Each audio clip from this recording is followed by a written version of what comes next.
Pruebas basadas en reacciones inmunológicas secundarias. Estas son procedimientos inmunológicos que se basan en los cambios físicos que son inducidos tras la formación del inmunocomplejo. Son de menor sensibilidad que los inmunoanálisis primarios, pero se consideran que son muy extendidas en la práctica para el diagnóstico veterinario, son muy rentables por su simplicidad y bajo costo y son accesibles para aquellos laboratorios que no están tan especializados. Entre estas técnicas está la precipitación, aglutinación, fijación del complemento y neutralización. Abordaremos lo que es la precipitación, que es cuando el antígeno es soluble. Las manifestaciones físicas secundarias que ocurren tras la formación del inmunocomplejo son denominadas reacciones de precipitación. Es decir, son uniones de antígenos con anticuerpos que van a formar complejos insolubles grandes que precipitan y se visualizan. Se dice que en la primera etapa esta formación está un poco influenciada tanto por la temperatura, la concentración de electrolitos y la agitación. Los anticuerpos capaces de aglomerar antígenos solubles se conocen como precipitinas. Entre estas, la más importante es la IgG. ¿Cómo se produce la precipitación de los inmunocomplejos? Esta se realiza cuando el antígeno bivalente o multivalente y el anticuerpo bivalente se encuentran en una proporción apropiada, requiriéndose normalmente de 1 a 2 días de incubación para completarse y visualizarse la reacción. Entre estas técnicas se encuentran inmunoprecipitación en medio líquido, de las cuales comprenden pruebas en tubo, reacción de la precipitina y nefelometría, y inmunoprecipitación en medio sólido, que abarcan técnicas de inmunodifusión en gel y técnicas de inmunoelectroforesis. La precipitación en tubo. Esta técnica se dice que en la actualidad es de uso poco frecuente y lo que hace es detectar la presencia de antígenos o anticuerpos en una muestra cuando se mezclan en la fase líquida. ¿Cómo lo detectan? Pues estos tubos son incubados varios días para permitir que se formen los precipitados. Estos precipitados, en el tubo se va a observar un contenido opalescente y esta cantidad se va a medir mediante centrifugación. Al hacer la centrifugación se va a obtener los inmunocomplejos por sedimentación o bien por análisis de las proteínas. A esta se le conoce como la reacción de la precipitina, que actualmente centra su interés para explicar la necesidad de establecer una correcta relación o equilibrio entre las concentraciones de antígenos y anticuerpos específicos para producir la reacción de precipitación. La reacción de precipitina consta de 3 zonas y se mide mediante una curva de precipitación cuantitativa que representa gráficamente la cantidad de inmunocomplejos precipitados formados con concentraciones crecientes de antígeno y unas concentraciones constantes de anticuerpo, lo cual genera 3 zonas, que es la zona de excesos de anticuerpos o efecto prozona, que inicialmente no se forman precipitados, sino complejos altamente solubles. Una zona de equivalencia, que es la zona media de alta precipitación, en la que existen una concentración óptima entre antígenos y anticuerpos y forman complejos macromoleculares insolubles. Y la zona de exceso de antígenos o poszona, en donde se produce la formación de pequeños complejos solubles que no precipitan. Este fenómeno tiene una equivalencia biológica a lo que es la fagocitosis, que se dan cuando las reacciones de antígeno-anticuerpo alcanzan su equivalencia. Una prueba clásica de esta precipitación es la de la toxina con su antitoxina, es decir, su antígeno con su anticuerpo, que se denomina floculación, que esta técnica es útil en la identificación de toxinas como la alfa-toxina de Clostridium perfringens y la alfa-toxina de Staphylococcus aureus. La nefelometría es otra técnica que se supone es una derivación de la precipitación en tubo para la detección de antígenos y lo que permite es evidenciar la presencia de los inmunocomplejos precipitados por la dispersión que estos producen de rayos incidentes de luz láser que pasan a través del tubo de la reacción. Esta tiene como ventaja que es una técnica con su sensibilidad y rapidez y se usan en la actualidad en la cuantificación de proteínas en suero y otros líquidos corporales. Pero también tiene inconvenientes, que es que utiliza anticuerpos de alta afinidad monoespecíficos que reflejen muy poca luz y que guarden una adecuada relación de proporción con los antígenos, esto con la finalidad de evitar la formación de grandes complejos. La nefelometría en sí es la detección de la energía luminosa que se dispersa o refleja hacia un detector que no se encuentra en el camino directo del haz luminoso. Las mediciones se realizan con un detector en diferentes ángulos en relación al haz de luz. Esta técnica mide o cuantifica la dispersión de radiación que atraviesan las partículas de materia cuando la luz atraviesa en un medio transparente, cuando existe una suspensión en ella de partículas sólidas, que por ende dispersará en todas direcciones y como consecuencia esto resultará turbio. Establece un equilibrio entre las concentraciones de antígeno y de anticuerpo, se observa una banda de precipitado. La difusión puede realizarse en una o dos dimensiones. Para soporte de la reacción se emplea un gel de manera que las moléculas se difundirán libremente. A través del recorrido se irá formando un gradiente de concentración que hará que en un determinado punto los reactivos se encuentren en su relación de equivalencia. En este punto se producirá un precipitado que sobre el gel se verá como una nítida banda blanca que permanece estable mientras un mayor flujo de reactantes no provoque su redisolución.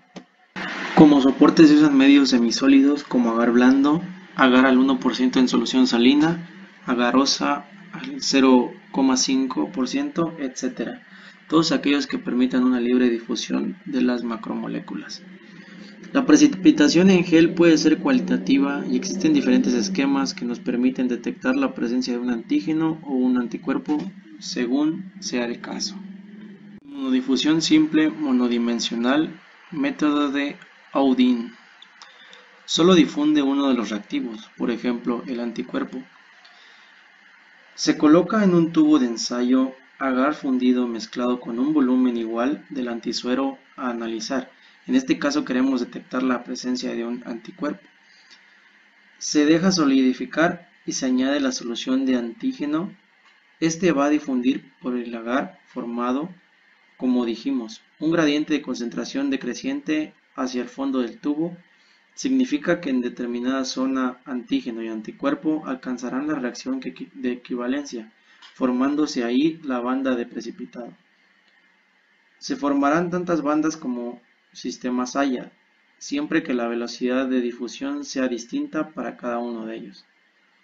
Se ha intentado utilizar este método con fines cuantitativos, ya que la distancia a la que se forma la banda es directamente proporcional a la concentración del reactivo que difunde. Entonces, mediante distintas fórmulas matemáticas, se puede calcular la concentración en función de la distancia recorrida. Inmunodifusión doble monodimensional, método Oakley-Fulcher. Difunden tanto el anticuerpo como el antígeno.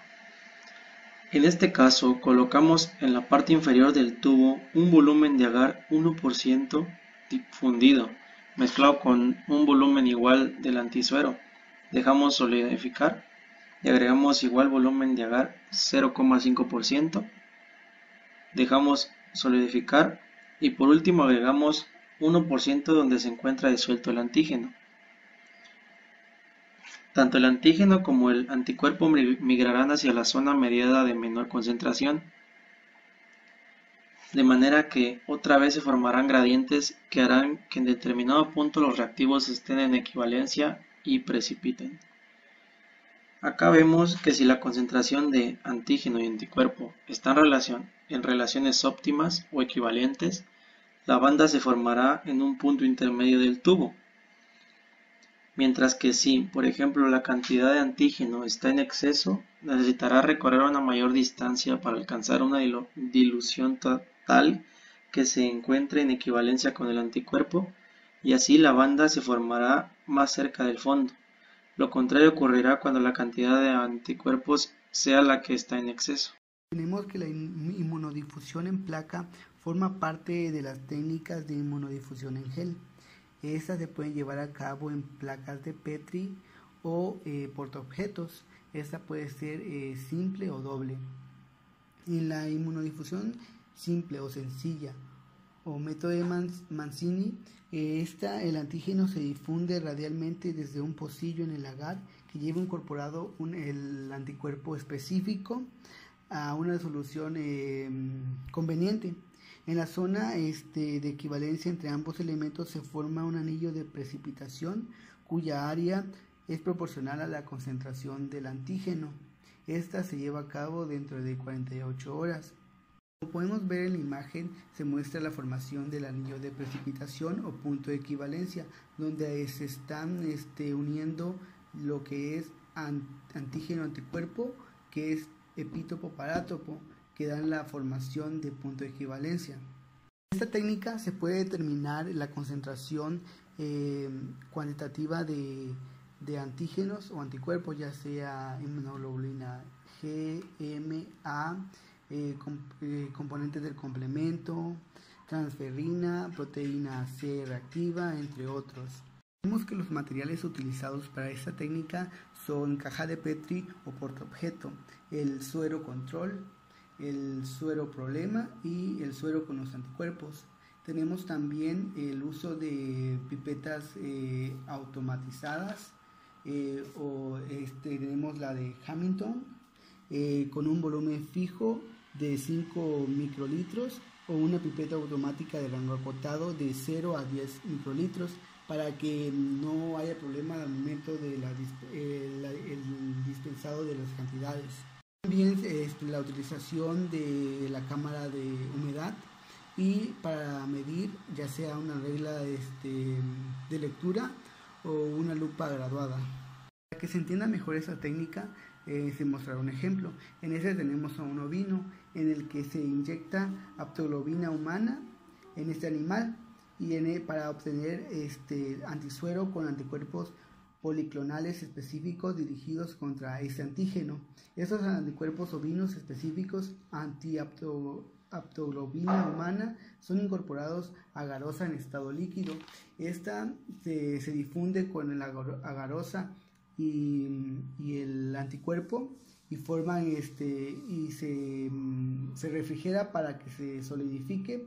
Entonces al momento de solidificarse se hacen los pocillos en la garosa, en los cuales se depositan 5 microlitros de calibradores o suero control.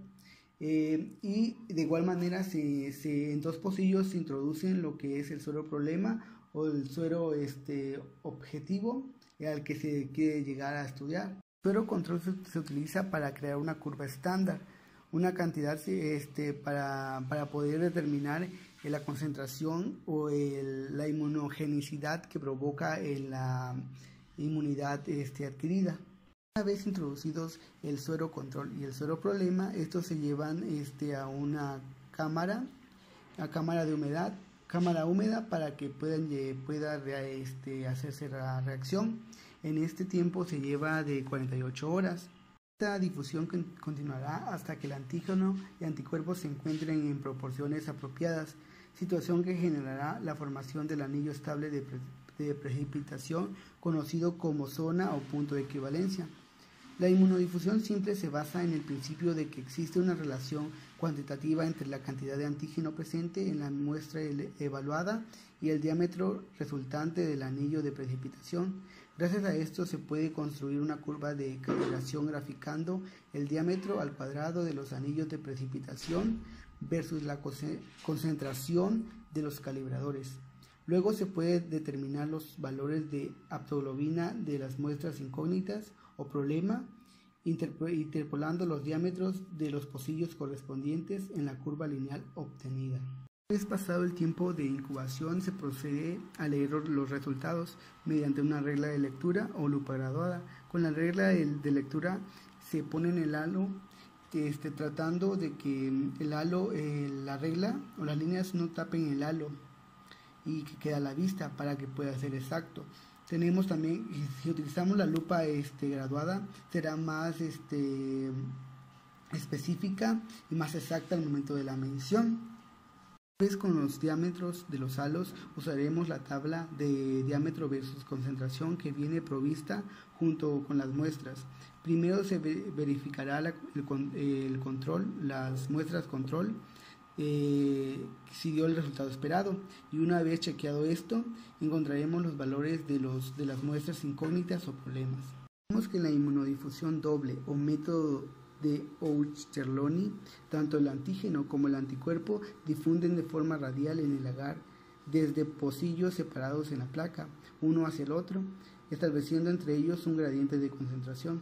Después del periodo de incubación, que es de 18 a 24 horas, en un ambiente húmedo se observa una línea blanca opaca de precipitación donde se alcanza la proporción de equivalencia entre antígenos y anticuerpos específicos.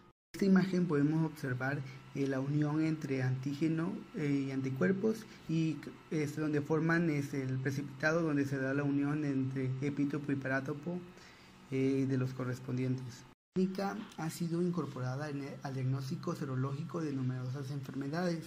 Ouchterlony en 1949 describió 3 tipos básicos de relaciones antigénicas: identidad total, identidad parcial y no identidad. Como hemos mencionado, esta técnica se ha incorporado al diagnóstico serológico de numerosas enfermedades, siendo frecuente que las soluciones utilizadas contengan antígenos complejos y sueros que presenten anticuerpos diferentes, por lo que hay que considerar que se producirán tantas bandas de precipitación como sistemas antígeno-anticuerpo existentes. Entonces tenemos que en la identidad total los dos antígenos tienen los mismos epítopos reconocidos por el suero y se forma una banda de precipitación con forma de arco continuo. Vemos también que en la identidad parcial los dos antígenos comparten un epítopo, pero uno de ellos tiene un epítopo extra que es reconocido por el suero y se forma un arco de precipitación al que sale un espolón. Tenemos la no identidad. Tenemos que los antígenos son distintos y se forman bandas de precipitación independientes y no dan un arco continuo. Aparece una figura con forma de aspa. Para poder entender mejor el tema, se mostrará un ejemplo. En este ejemplo utilizaremos a un conejo, en el que se inocula el suero humano al conejo en la zona peritoneal. Y se da la primera inoculación y se esperan 15 días después para la segunda inoculación que en el conejo y se obtiene el suero de la persona, del humano, y se hace la segunda inoculación. Después de esa se esperan 12 días. En se obtiene el suero del conejo con los anticuerpos humanos y se hace la tercera extracción de la sangre, suero humano centrifugado. En esta se obtiene lo que sería el antígeno y el suero del conejo sería los anticuerpos humanos. Para realizar dicha técnica se prepara 0.75 gramos de agar en 50 mililitros de agua destilada y se homogeniza. En una lámina portaobjeto se extiende con un hisopo una fina capa de agar y se deja secar. En la lámina preparada anteriormente con una pipeta de 5 mililitros se extiende una capa gruesa de agar líquido en toda la superficie de la lámina y se deja solidificar. Se corta y extraen círculos de 4 milímetros de diámetro con una separación de 2 milímetros en la lámina con la capa de agar para obtener 2 pocillos y se sella la base del pocillo con agar. Con una pipeta Pasteur de vidrio se coloca en cada pocillo una muestra de suero humano y el suero del conejo. Con antianticuerpo humano se deja en la cámara húmeda durante 24 y 28 horas. Se procede a la observación y se observa las reacciones que ya mencionamos. donde puede ser total, una relación total, parcial o no hay una identidad como tal.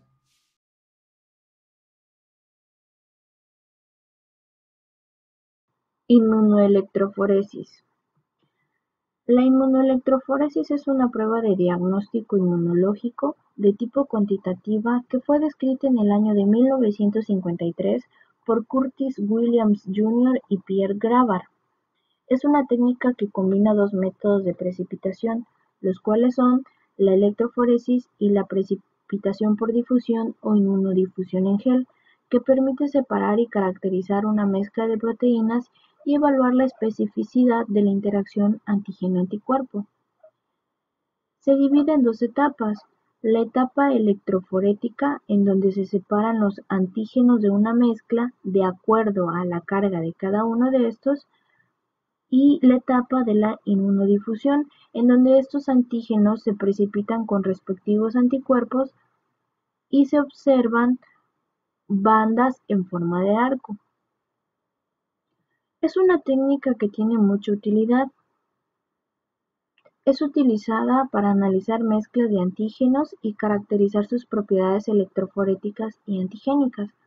En el campo clínico es útil para determinar la presencia y tipo de paraproteínas, como las generadas en mielomas y linfomas.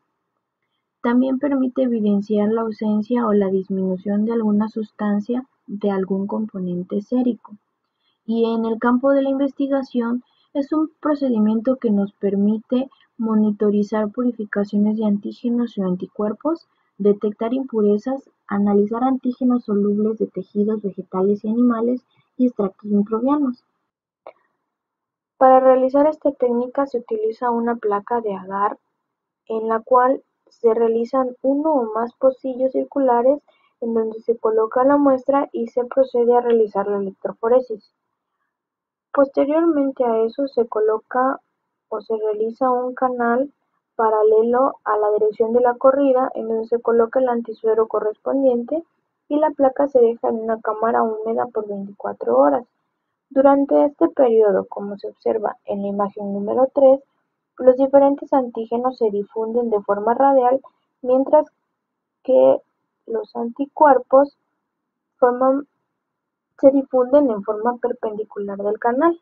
Cuando los antígenos y los anticuerpos se encuentran, se forman precipitados en forma de arco, es decir, se lleva a cabo la relación antígeno-anticuerpo siguiendo, como se mencionaba, los principios de la inmunodifusión en gel. En el campo clínico se utiliza también para determinar la presencia y el tipo de paraproteínas. Este tipo de proteínas son muy frecuentes en presencia de mielomas o linfomas. Para eso se utilizan sueros monoespecíficos contra distintos tipos de cadenas pesadas y livianas para determinar el tipo de inmunoglobulina involucrada en la neoplasia. Dado que los mielomas presentan un aumento considerable de una inmunoglobulina monoclonal, en la inmunoelectroforesis se detecta una distorsión en el correspondiente arco de precipitado debido a la heterogeneidad estructural de las inmunoglobulinas, que aunque sean de un mismo isotipo, tienen un comportamiento electroforético típico, lo cual consiste en la migración de una zona ancha y difusa, dando así que si determinado clon de células plasmáticas tiene una transformación neoplásica, se produce gran cantidad de una inmunoglobulina y se distorsiona la continuidad del arco correspondiente, como se observa en la imagen. Posteriormente a la descripción del método original de la inmunoelectroforesis simple, surgieron numerosas variantes, algunas de ellas con fines cuantitativos, entre ellas la inmunoelectroforesis en cohete, que permite la cuantificación de los antígenos. Este método se somete a electroforesis un antígeno con carga negativa en un gel que contiene un anticuerpo. El precipitado que se forma entre el antígeno y el anticuerpo tiene el aspecto de un cohete, de ahí su nombre, cuya altura es proporcional a la concentración de antígeno en el foso. Pero esta prueba tiene una limitación: se necesita de que el antígeno tenga una carga negativa para el movimiento electroforético dentro de la matriz del agar.